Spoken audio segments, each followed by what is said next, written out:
Awesome. So in this video, we are going to look at a new topic, uh, which is expected value and moments. So far, we have used PMF, which is the probability mass function, to describe a discrete random variable. So PMF, denoted by this expression P capital X of small x, it describes a discrete random variable. But it is it has some limitations. It is with this PMF, we are only aware of the probability of a random variable at certain discrete values, whereas it is not able to it's unable to describe some other details that we would like to have about random variables. The details such as the variation summary, the variation of a random variable x around some mean value. So sometimes in many applications we require this information, some value which is fixed, or uh, we're also interested in getting to know the spread of the random variable x. So these are some of the um, information that we need, but we can't just get it, from the EMF. So we want to quantify this information. We want some number, a numerical value that should be associated. So for this purpose, we define average or mean or expected value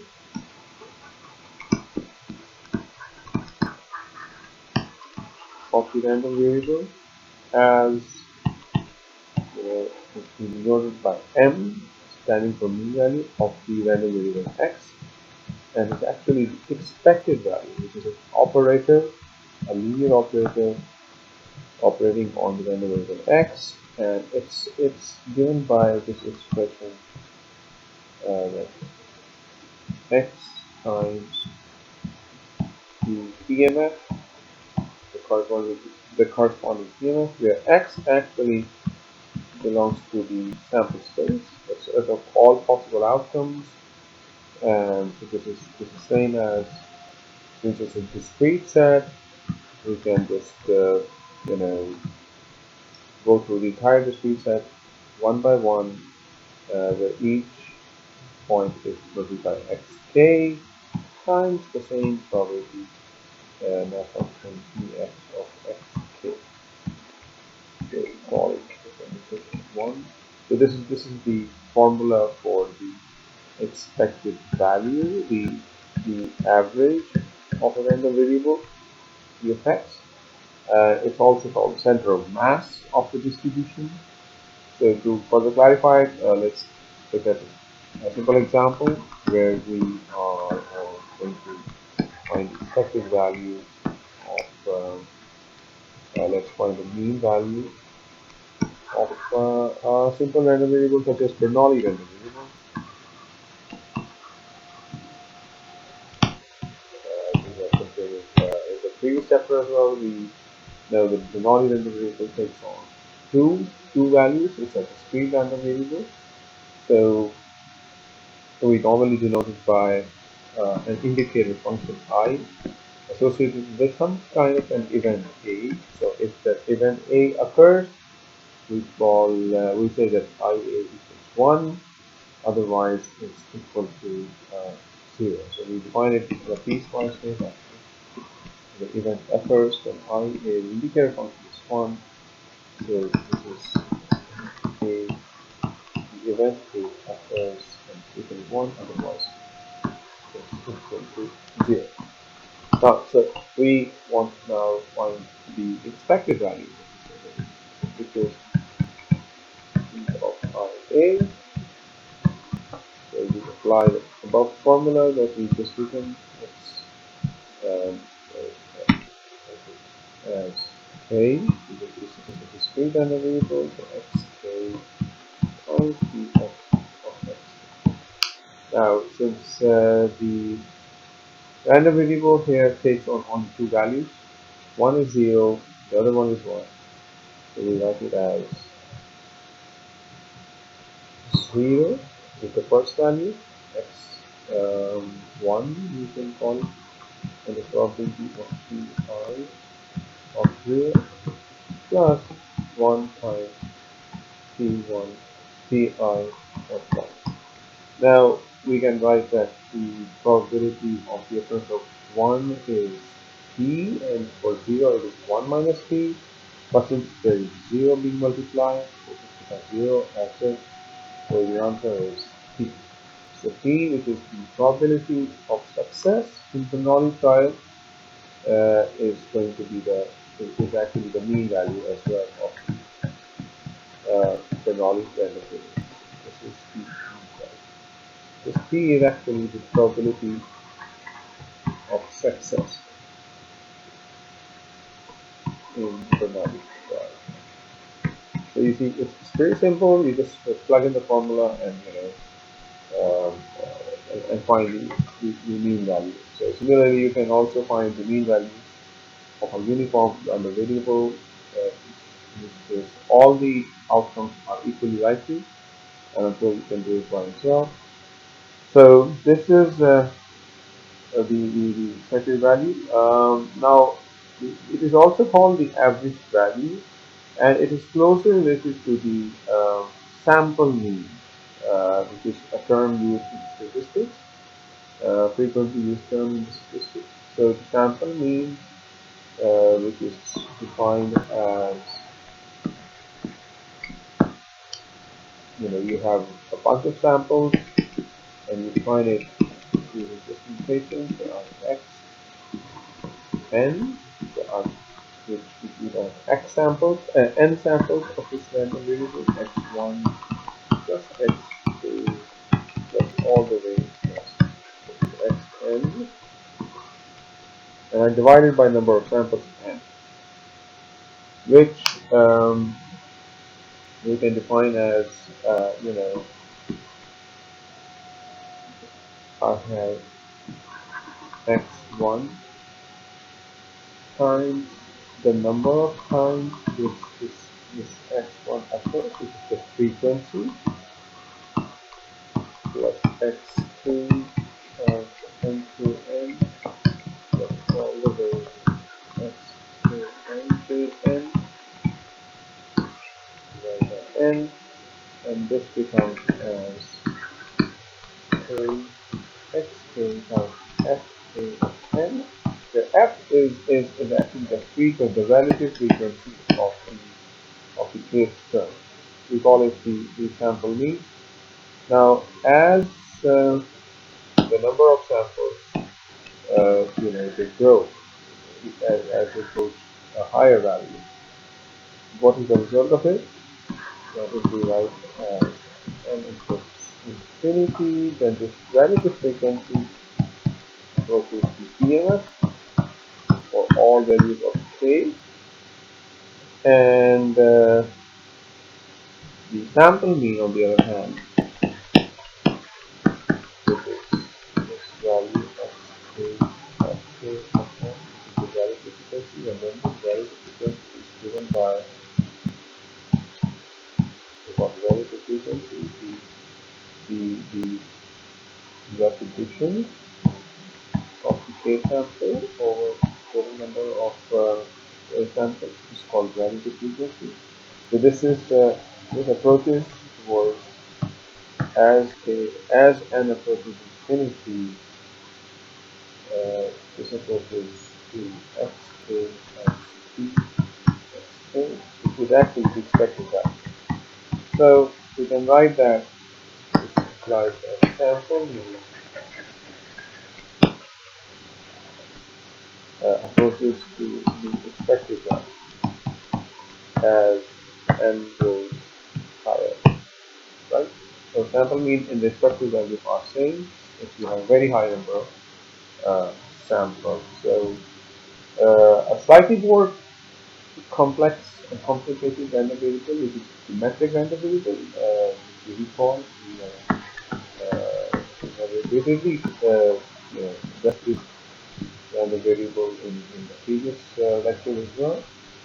So the symmetric random variable deals with the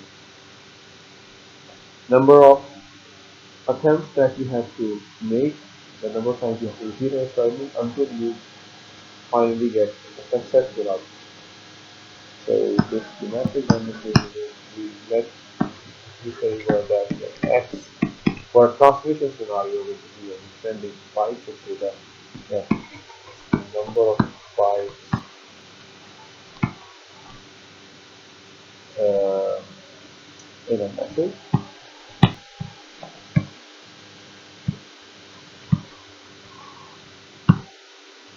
So we say that the message variable has parameter P,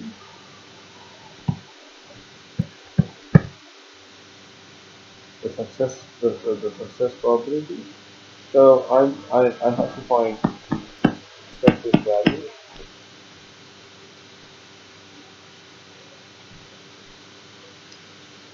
So this expected value, well, it comes from the sample space, which is equal to 1, 2, and it goes, up to infinity.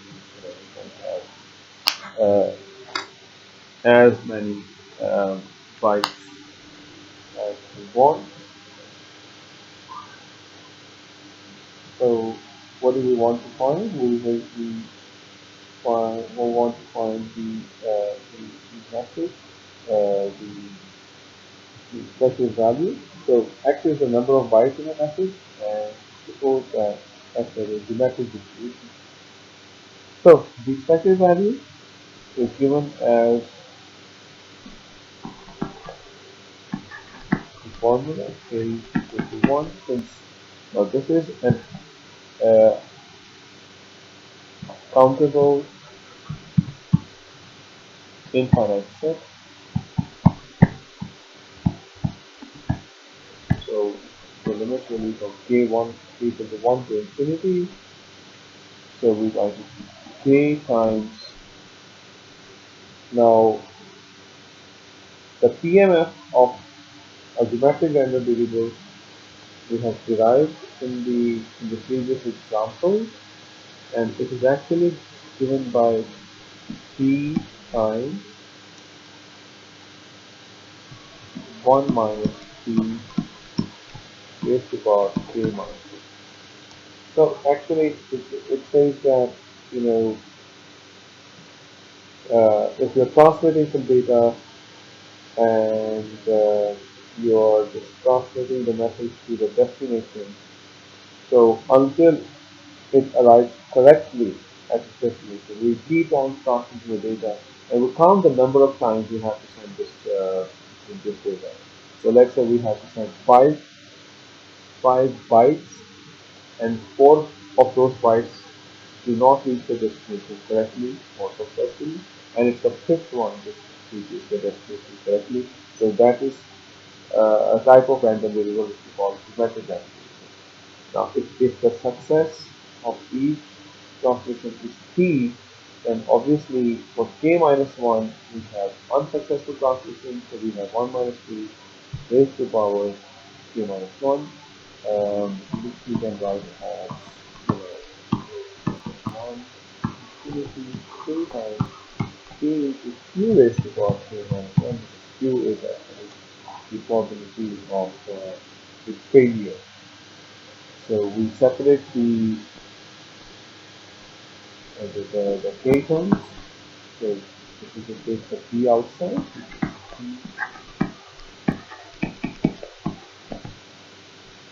p times q raised to power k minus 1. Now, for this expression, we're going to use the summation formula, as we know that the infinite summation of k equal to 0 to infinity is actually equal to 1 over 1 minus x. This is the formula.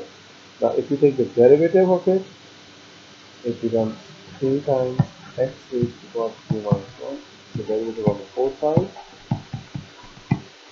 and this is 1 over 1 minus x whole square. So just relate these two terms, and you see that this becomes, um, if x is equal to q, then you can write that e of x equals p times 1 over 1 minus q whole square, which is actually equal to 1 over p, because 1 minus q is equal to p, so this is the mean value. So 1 over p is the mean value of the expected value of the geometric value. So if we have higher value of p, higher value of success, so the mean value will be smaller. So the expected value of geometric uh, random variable. Similarly, if we have a function, so let's say we have a function of x, g of x is equal to z, so z is another random variable. So for each sample, we get sample for z as well via this transformation z for all x in the sample space. So g of z in that case is going to be equal to k, anything or k of g of x is probability mass of x, right? So 4. So this is the expected value of g of z. You can get this example. Let's stick to an example here. Uh, so let's say we have a sample space of random variables -3, -1, +1, 3 with DMF equal to 1 over 4, so it's usually likely outcome for every value of k, and I want to find E of z, where z equals x squared, so it's a square law for which I have to find the property. So just apply the transformation, E of x square, and apply the formula to square z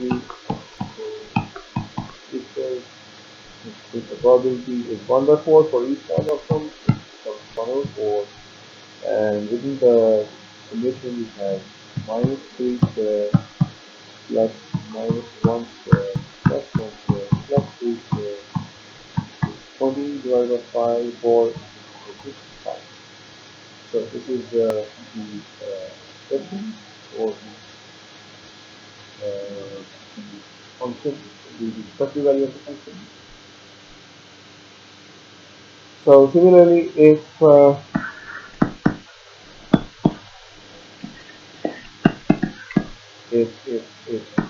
c equals a times g of x, where a is a constant, plus b times a of x plus c, then e of z is going to be something like e times e of x, because this e is a linear operator, so it's x plus c. Alright, so so this means that it's like that e of x plus c equals e of x plus c.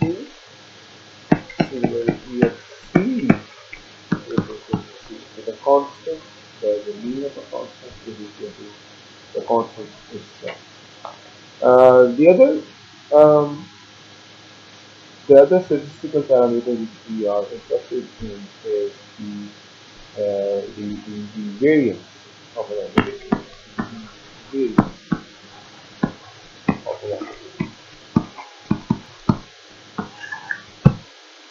variance of a random variable, it tells you the variation, the extent of a random variable, the variation about the mean value. So we have a random variable x, and we have its mean value p of x. And I want to know how much variation is there between x and its mean value. How much it varies around the mean value. So we take x minus p of x. And to include both the positive and negative values, we take its square. We call it p of x. Let's say it's called p of x minus its mean value. Then the variance of the variable x is actually the expected value of p of x. It becomes the expected value of x minus its mean value squared. So this becomes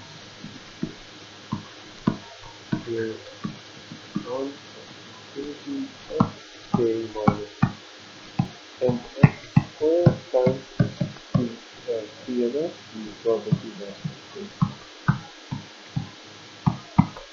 this is the value of PMS. If we take the square root of this, we get standard deviation. Standard deviation is the square root of this standard deviation as the square root of the variance.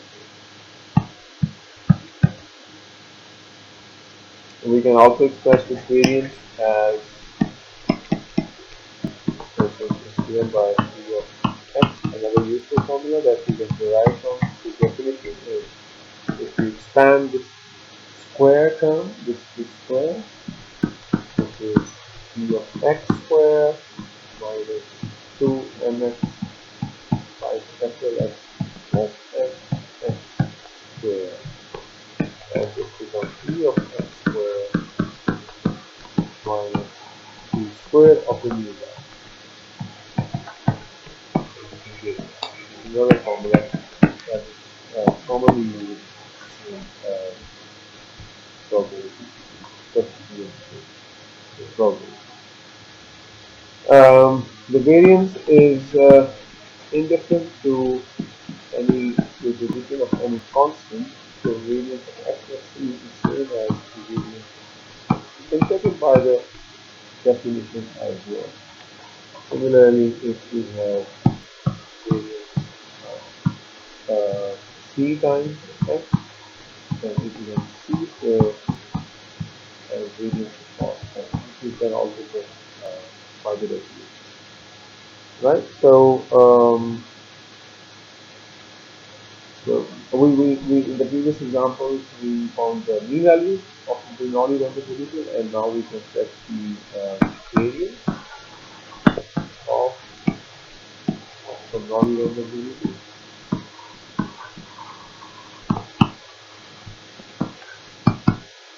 So we write p of I a square. I is the indicator function. It's 0 times p I of 0 plus 1 square p I of 1, which is equal to p. So the variance is going to be as utilization number 3 here, 7 here, p of I squared minus the mean value. So it's p minus p square, which is the mean value square, and it becomes p into 1 minus p or p times p. This is the case of a Bernoulli random variable. You can also find the variance of a symmetric random variable, which we have whose mean value we just calculated in the previous case. Now, this after looking at PMF and expected value, we can also write the conditional PMF, the conditional probability mass function, and similarly conditional expectation. But we'll do in the next video. So that's all from my side. Thank you very much.